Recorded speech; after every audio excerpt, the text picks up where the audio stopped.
बोलिए सदगुरुदेव की, जय। भक्त मंडली की, जय। आशी आनंद की जय। वाणी में विविधता साहिब की वाणी में है, उतना कहीं नहीं। आइए एक खरी और गहरी बात बोलने जा रहा हूं।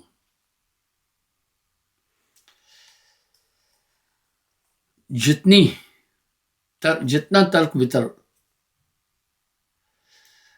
साहिब के शब्दों और पंथ में है, कहीं नहीं है। जितना विवाद विरोधाभास साहिब के मार्ग में है, वो कहीं नहीं है। क्या वजह है?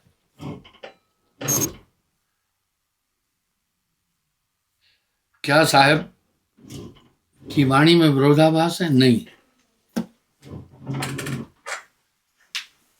मैंने एक बात कई बार बोली है। इस 5 दिसंबर को मुझे दीक्षा देते 55 साल हो जाएंगे। ये टाइम कम नहीं है। जितने मत मतांतर हैं, सबका अध्ययन किया, सबको देखा। ऐसे तो पंथ हैं, पेड़ के 6 अंग है: जड़, तना, शाखा, पत्र, फल, फूल। समय था एक जब साहब की भक्ति पूरे विश्व में फैली और लोगों का पूरा रुझान उस साइट में हो गया।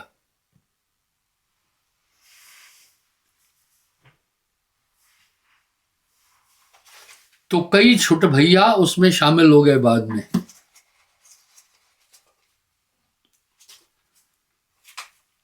उन्होंने क्या किया वो आप समझना।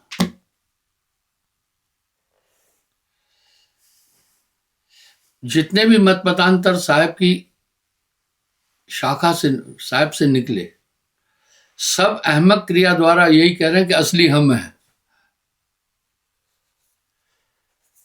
ऐसे में फैसला करना बहुत मुश्किल हो गया।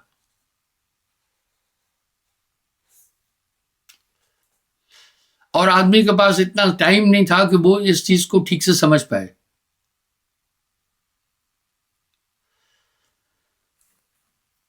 मेरा एक अनुभव है, गुरुदेव ने 8 लोगों को भेज दिया था। वो अभी 8 के 8 शरीर छोड़ चुके हैं।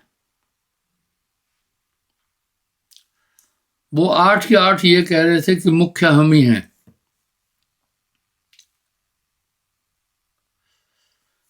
उसमें से एक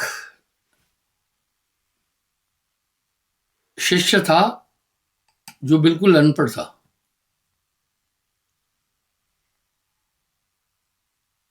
गुरुदेव ने जब मुझे उत्तराधिकारी बोला, मेरी बहुत छोटी उम्र थी, वो भड़क गया। बोला, राजा अपना राज्य पहले पुत्र को, बड़े को देता है। सबसे पहले पुत्र हम ही है। गद्दी के हम हकदार हैं कि ये हैं।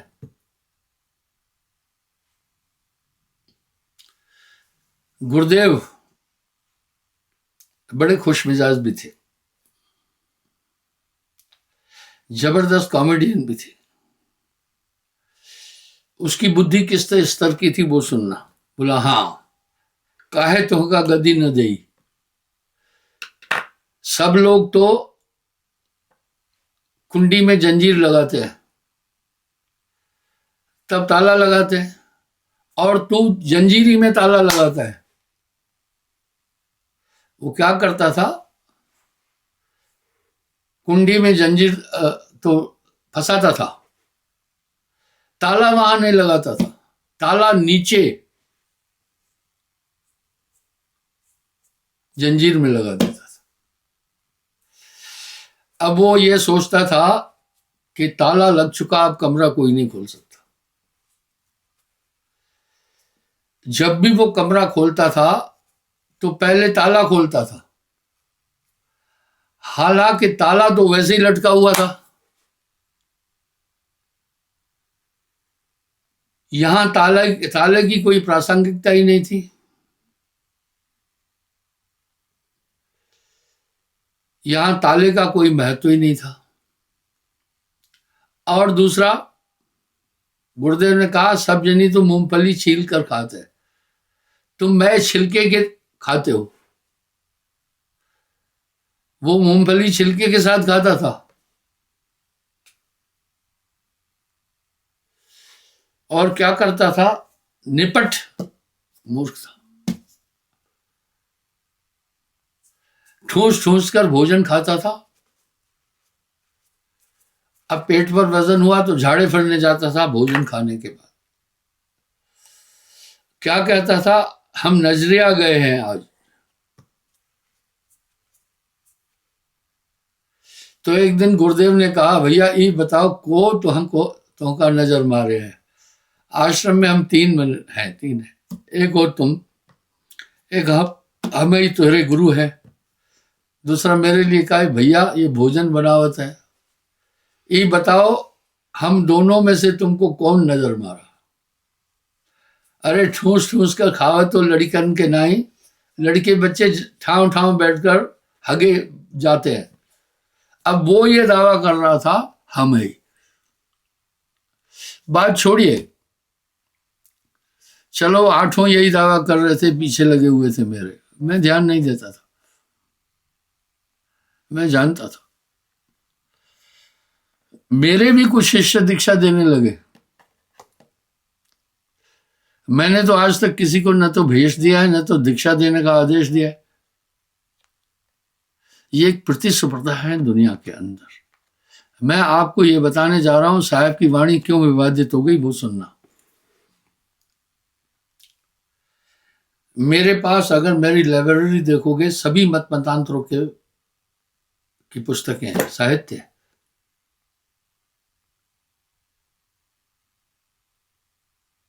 सभी मत मतांतरों के साहित्य मेरे पास है। अभी मैं जो ये पहले लेट इसलिए हुआ, एक मत की किताब देख रहा था मैं, तो मेरा माथा ठनका।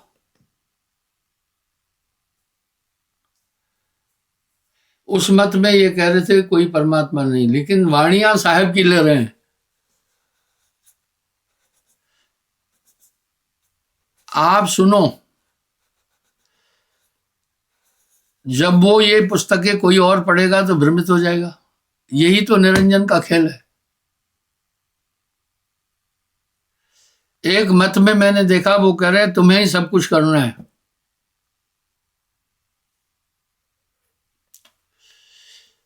यानी कैसे कैसे अद्भुत झूठ बोलते हैं लोग। इसलिए वो सब अपने को कबीरपंथी कहलाए। जितनी विविधता कबीर पंथ में है कहीं नहीं, इसलिए आदमी भ्रमित है। अब आदमी ये सोचता है कि ये भी तो कबीर साहब को फॉलो कर रहे हैं,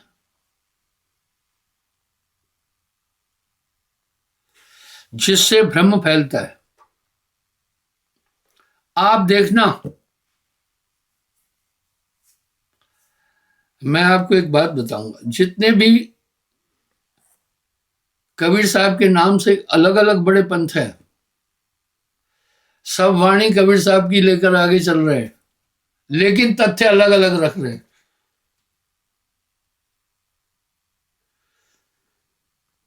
कुछ तो सरगुण भक्ति वाले भी यही बोल रहे हैं, साहब की वाणी ले रहे हैं। इसलिए नॉर्मल आदमी सोचा छोड़ो इस झंझावट में कौन फैले, बड़ी विविधता है। दरअसल विविधता नहीं है। कबीर का गाया गाएगा तीन लोक में मार खाएगा। कबीर का गाया बूझेगा तो अंतर्गत को सूझेगा।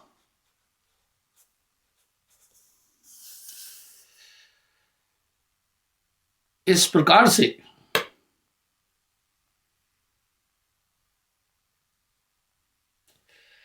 मेरी नजर एक चीज पर पड़ गई।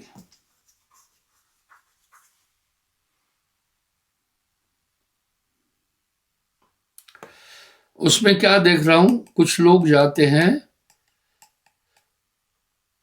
कई आश्रम में, कई जगह प्रोग्राम होते हैं, तो कुछ स्वयंभू वहां के मालिक बने हुए हैं। मैं ये भी देख रहा हूं एक ठग जो ठगी किया वो भी कहीं इंचार्ज है अभी।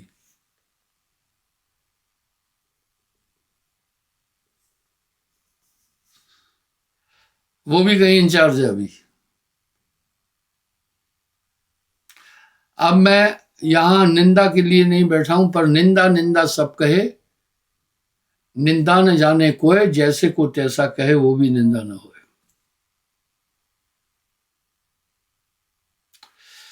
इस तरह जितनी विविधता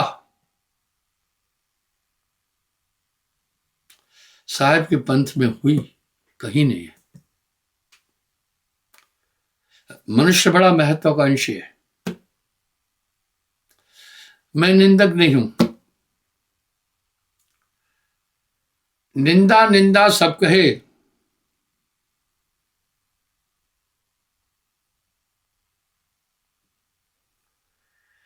निंदा न जाने कोई,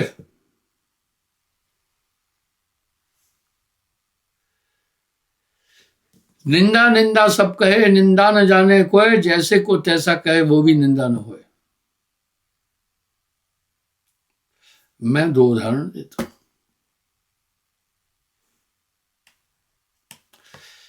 किसी जगह मुझे किसी ने कहा, गुरुजी ये एक आदमी है, ये दीक्षा दे रहा है, आपका शिष्य है, और कहता है साहब ने मुझे आज्ञा दी है। मैं चौंक गया।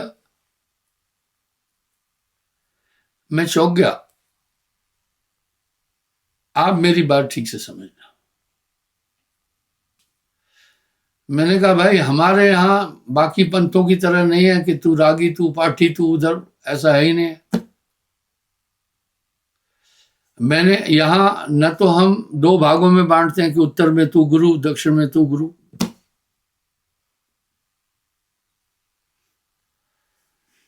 मैंने कहा कौन आदमी है वो? उसने नाम बोला, मैं उसे नहीं जानता था। अब सब के नाम तो जानता नहीं हूं। मैं बोला आता है? बोला गुरुजी आता है आश्रम में, और इतना चालाक है, खास खास जगह पहुंचता है, ये यूं करो, ये यूं करो, ये फलाना करो। हालांकि वो मेरे द्वारा वहां मुकर्रर नहीं है। आप एक बात याद रखना, जो ठग है बहुत तेज बुद्धि का होता है। 420 और ठगी करना नॉर्मल आदमी का काम नहीं है, बहुत शातिर लोग करते हैं। मैंने कहा भैया एक बात, मुझे वो चिन्हाओ। बोला वो मुझसे दुश्मनी होगी, वो जबर है, मुझे मारेगा। अच्छा, मैंने कहा थोड़ा इशारे में बता देना कि ये डील का है, ये कपड़े पहन के आया है, बस मैं आगे उसकी खबर खुद लूंगा।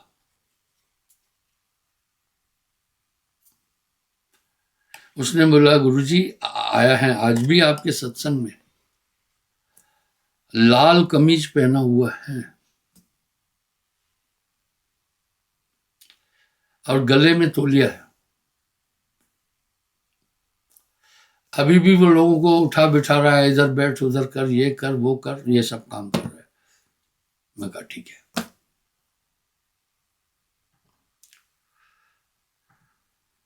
सदगुरु ऐसा कीजिए, गड़गड़ काढ़े खोट, अंतर हाथ सहार कर ऊपर मारे चोट। सदगुरु ऐसा कीजिए जैसे लोहार। वाह, लोहार लोहे पर चोट कब मारता है? जब पूरा गर्म होता है, तभी उससे कुछ बन सकता है। जब तक गर्म नहीं है तो लोहे की चोट बेकार है। फिर मैंने कहा क्यों ना, अभी बहुत लोग बैठे हैं, इसकी खबर आज ले लेता हूं, और जरूरी था। मेरे द्वारा तो वो नियुक्त था ही नहीं, और गुरुवाई कर रहा था। मैंने उसको बुलाया, भाई आपका क्या नाम है? आप कटुवाणी तो कभी नहीं बोलो, सच को भी मृद करके बोलना है। कुएं में जैसी आवाज बोलोगे, अगर निम्र है तो वहां से प्रतिध्वनि निम्र आएगी, अगर ककर्ष वाणी है तो वहां से आवाज भी ककर्ष आएगा। मैंने कहा भैया मैंने सुना है, लोग कह रहे हैं कि आप नाम दीक्षा देने लग गए हैं। साहब ने बोला है। बोला हाँ आपने बोला है। मैंने कहा भाई मैं तो आज तक अपने जीवन में कभी बोला ही नहीं किसी को। मैं अपने जीवन में कभी किसी को बोला ही नहीं है। बोला सुरती में बोला, ध्यान में आकर बोला, क्या बात है, क्या ख्याल है। मैं बोला नालायक पूछ, जब अभी मेरा शरीर है तो मैं उत्तराधिकारी चुनूंगा, सबके सामने खड़ा करूंगा कि भाई अब ये उत्तराधिकारी ये देखेगा। मैंने जनता जनार्दन को कहा इससे सावधान रहना, ये कपट्टी है। मैंने इसको बोला ही नहीं है। आपको मैं कितने उदाहरण दूं, ये है। मैं ये बताना चाहता हूं कबीर पंथ में का इतना विघटन विविधता क्यों आई, वो बताना चाह रहा हूं।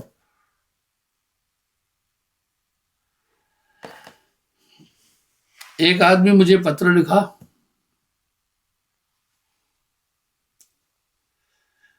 मुझे कहा गुरुदेव जितने भी संतों में गुण होते हैं वो सब मुझ में हैं।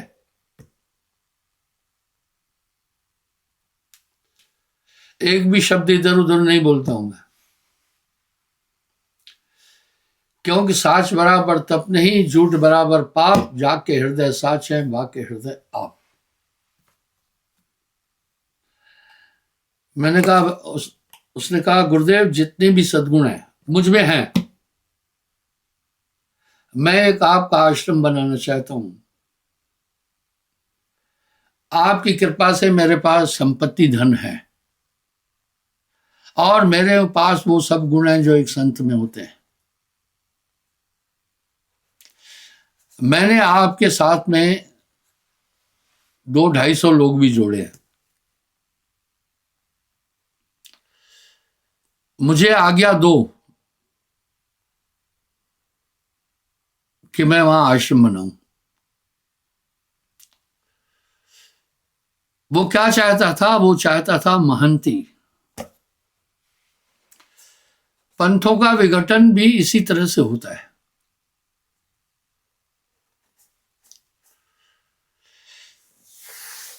एक नियम है हमारी संस्था का, किसी भी आश्रम में किसी को भी कोई काम करने नहीं देते,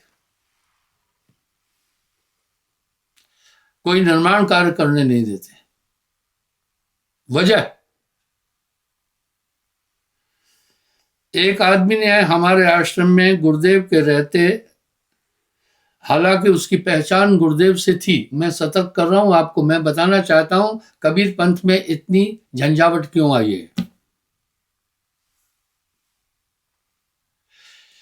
उसके पास धन जो संपत्ति जो थी वो भी साहब के बियाफ में थी। उसने एक कमरा बना दिया आश्रम में। उसके परिवार लोग बाद में महत्वाकांक्षी हुए, गुरुदेव को कहने लगे ये कमरा हमारा, आश्रम के बीच में कमरा है, अब वो उनका कमरा, वही रास्ता अपनाना है, वही सब कुछ करना है। मैं जो आपके साथ बातें शेयर कर रहा हूं उसको आप समझें, मुझे आप सबका सहयोग चाहिए। इस तरह का कोई महत्वाकांक्षी आदमी मिल जाए तो आप मुझे आपने बताना है, ये चुगली नहीं है। गुरुदेव से चाबी छीनने लगा। अब बीचों बीच आश्रम में वो कमरा था, कहा ये तो हम बनाए।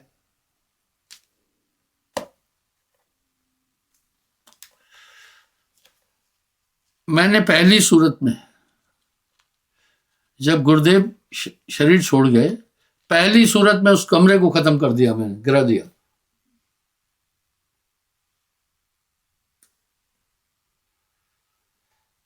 इसलिए हम किसी भी आश्रम में किसी को भी कोई निर्माण नहीं करने देना चाहते हैं, नहीं। और कोई चंदा नहीं करते हैं और किसी से कुछ नहीं मांगते।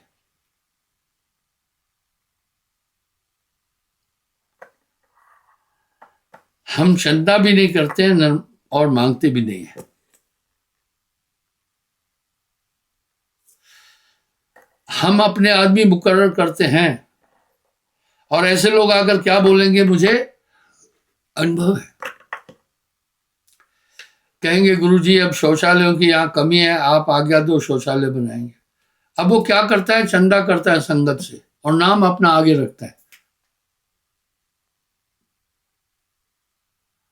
ध्यान देना, हमारे यहाँ चंदा वर्जित है। अगर आपसे कोई भी पैसे मांगे किसी भी काम के लिए, हमें सूचना दो, उसको हम साइड कर देंगे। हमारे यहाँ, और इसमें आप सबका सहयोग चाहिए हमें, नहीं तो भ्रष्टाचार बढ़ेगा। आप दिया वो दूध बराबर, मांग लिया वो पानी, उसको खून बराबर समझो जिसमें खींचा था। सभी पंथों का विनाश इसी तरह से होता है। वाकिफ है हम भी खूब हर एक इंतकाम से। फिर वो ऐसी जकड़न मां पैदा कर देते हैं कि वही है। अभी मैंने पता है नियम क्या बनाया, हर आश्रम का सचिव 2 साल में बदलेंगे। किसी को निरंतर वहां का पर्यवेक्षक या वहां का कार्यकर्ता नहीं रखेंगे। ये कोई राजनीतिक संस्था नहीं है, गुरु प्रमुख होता है, जिसको भी चाहे सेवा रखे। आप सब मेरी बात ठीक से समझते भी होंगे। कुछ तो फिर राजनीति में आने के लिए ज्वाइन करते हैं और शो करते हैं पब्लिक को। ऐसा ही पंजाब में भी हुआ। एक महत्वाकांक्षी आदमी राजनीति में छुटभैया था।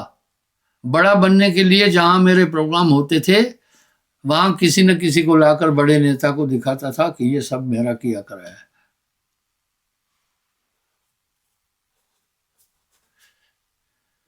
इसलिए हमने नियम बनाया, किसी भी आश्रम की देख रेख की जिम्मेदारी वहां भी हम लोग रखते हैं 5-6, भंडार गृह देखने के लिए, स्टोर देखने के लिए सचिव। वो 2 साल से ज्यादा कोई नहीं रहेगा। यहां कोई चुनाव नहीं होता है, उसको 2 साल के अंदर बदल दिया जाएगा। नहीं तो वो मान पाकर फूल कर कुप्पा हो जाता है, सोचता है अब मेरे जैसा और कोई है नहीं यहां पर। मोटी माया सब तजे, झीनी तजी न जाए, पीर पैगंबर औलिया झीनी सब इनको खाए।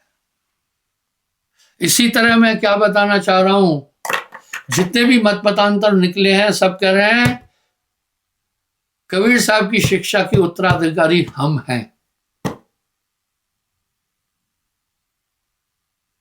अब नुकसान क्या हुआ, उनमें रूहानियत नहीं है। उन्होंने धीरे धीरे दूसरी विचारधाराएं भी इसमें शामिल कर दी।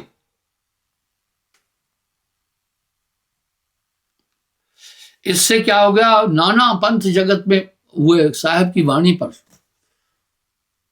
और कंट्राडिक्शन वाणी में आदमी उलझ गया। आप क्या कहते हैं, कबीर साहब अनपढ़ था, जहां से आया बोला। ऐसा नहीं था। मुख्य सेवक होने के नाते मेरा कर्तव्य है कि गुरुदेव ने मुझे जो जिम्मेदारी दी उसको मैं पूरा उसका निर्वाह करूं उनकी आज्ञा के अनुसार। इस तरह जितनी विविधता कबीर पंथ में आई, हीरो आइडियल सब वो कबीर को मान रहे हैं, मटेरियल निरंजन वाला घुसाए हुए हैं। आप अपने इर्द गिर्द भी देख रहे हैं, ये चीजें होती है।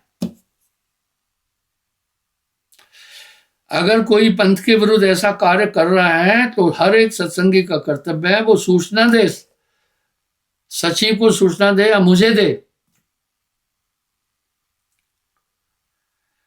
फिर मैं तहकीकात करूंगा। कुछ लोग पैसा इकट्ठा करने के बाद में बनाते हैं कोई कार्य, तो मुझे कहते हैं, वो अगुआ बनकर ये कहते हैं ये हमने ही किया है। जब पूरी तहकीकात करते हैं तो उसके बाद पता चलता है कि इसने कुछ भी नहीं किया, पब्लिक का पैसा था और ये अपना सम्मान चाहता है। मैं यूं कहना चाहता हूं, नकल हमेशा अच्छी चीज की होती है। इसलिए वो समय था जब साहब ने भक्ति और संतप्ति की धारा का सृजन किया तो पूरे देश में खलबली मच गई थी। बड़े बड़े राजा महाराजा साहब से जुड़ने लगे थे। आज भी कबीर साहब के दोहे साखी शब्द जो हैं वो पूरे समाज को मार्गदर्शन कर रहे हैं। कुछ लोगों ने उसमें फिर अपने अपने शब्द मिला दिए और कुछ प्रिंटिंग फॉल्ट हुए। निरंजन ने कहा भी था, तुम्हारो नाम ले पंथ चलाऊं, झगड़ा डाल जगत उलझाऊं।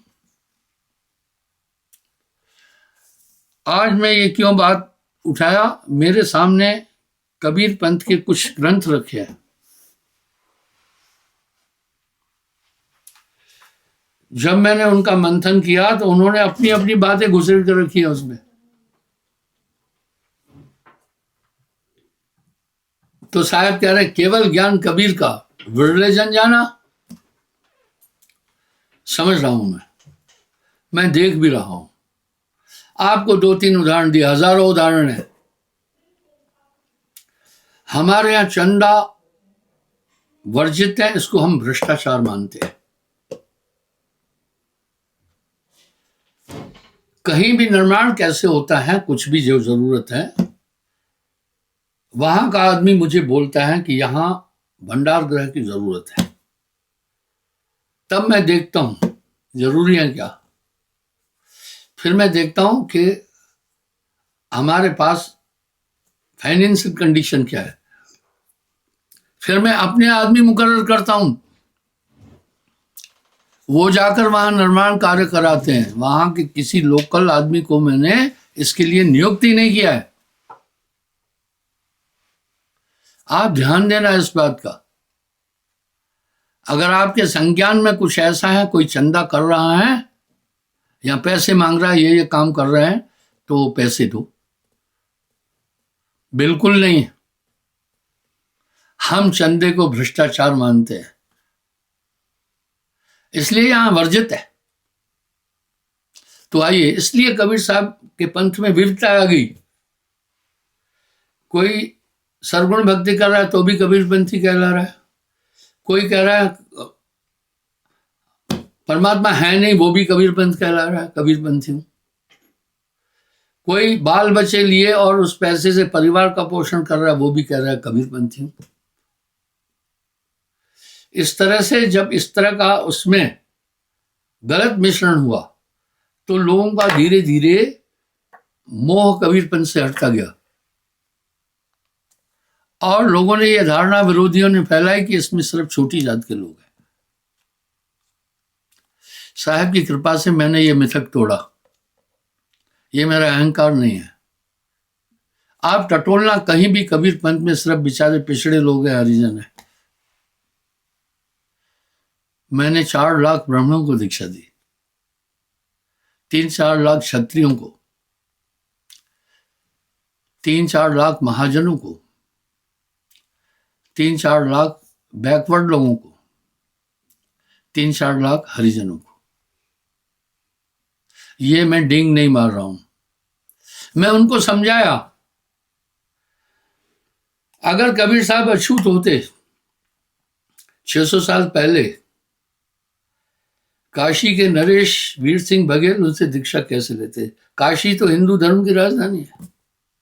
राजा अमर सिंह अवध के नवाब आदि कबीर साहब से शिक्षा लिए थे। काशी का सर्वश्रेष्ठ ब्राह्मण विद्वान सर्वदानंद कबीर साहब से दीक्षा लिए थे। मुझे एक सज्जन ने कहा, भाई आप सिर्फ कबीर की बात करते हैं, आप बोलते अच्छा हैं, लेकिन आपको नॉलेज है, लेकिन आपको कबीर के अलावा कोई नहीं दिखता है। हमारे ऋषि मुनि इतने घोर तप किए, कंदराओं में बैठ करके उन्होंने तपस्याएं की और अपना शरीर गला दिया, उनका आप जिक्र नहीं कर रहे, केवल कबीर को लिए हुए। मैं बोला हाँ, क्योंकि कबीर साहब माँ के पेट से आए नहीं। अगर कोई ऐसा है उनको भी हम नमन करते हैं, बाकी हम किसी की निंदा नहीं कर रहे। बोला ये किंवदंती है। मैंने कहा इतिहासकारों ने अच्छा इतना तो लिख दिया, मगर में जब शरीर छूटा साहब आए तो हिंदुओं ने समाधि बनाई और मुसलमानों ने मजार। वो आज भी प्रतीक है। मैं कहा भाई कोई ऐसा दिखा दो जो माँ के पेट से नहीं है। हजारों जगह तो साहब ने ये बात कह दी। ये राइबर्ट पब्लिसिटी किया कुछ लोगों ने, क्योंकि उन्होंने बाकी पाखंडवाद को पर हमला किया, किसी जाति धर्म बरादरी पर नहीं किया, सिर्फ छल कपट और पाखंड पर उन्होंने हमला किया है। बीएचयू के हिंदी विभाग के अध्यक्ष हजारी प्रसाद द्विवेदी साहब के लिए क्या कह रहे हैं। नूना दास कबीर ने बचा खुचा वो सूर्य देखिए, मगर मुसलमानों ने वो नीचे की तरफ मजार बनाई है। मजार और समाधि में अंतर है।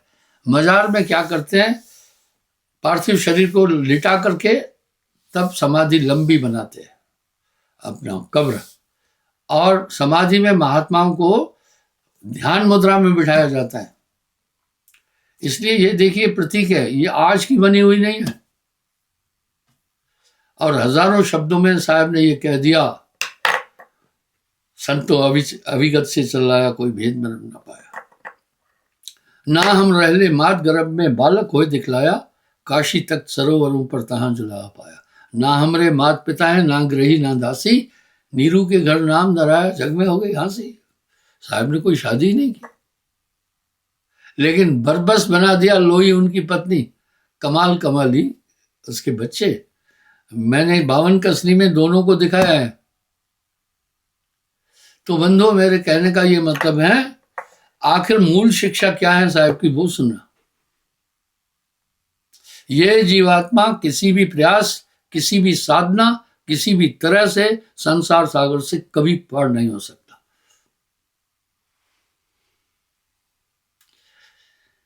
कितने तपसी तप कर डाले, काया डारी गारा, ग्रह छोड़ भय संसार सन्यासी, तेव न पावत पारा। इसलिए गुरु एक अध्यात्म शक्ति आप में प्रेषित करेगा, तब आप जा सकते हैं। साथ में कहा शिष्य का कर्तव्य कहा। कहता हूं हेला गुरु का गुरु, चेले का चेला। गुरु शिष्य और ईश्वर मिलकीना भक्ति विवेक, तीनों तीरधारा बनी आगे गंगा एक, कबीरा आगे गंगा एक। नाम सत्य गुरु सत्य हो, आप सत्य जो होए, तीन सत्य जब एक हो, विश्व से अमृत हुए। साथ में ये कह रहे हैं, गुरु बताए पूरब को, चेला पश्चिम जाए, हृदय कपट की टाटरी कैसे मिलिए आए। मत बड़ा स्पष्ट है। इस प्रकार से इस संसार सागर से बिना एक पूर्ण आदत गुरु के कोई पार नहीं हो सकता। कबीर पंथ में तो ऐसे भी पंथ है जो कहते हैं परमात्मा है ही नहीं, कहाँ जाए। खैर, आज के प्रवचन का मुख्य सार यही था कि विविधता क्यों आ गई कबीर पंथ में। लोग उसी नकल करके अपना अलग अलग खिचड़ी कर दी निरंजन ने। क्षमा चाहता हूँ।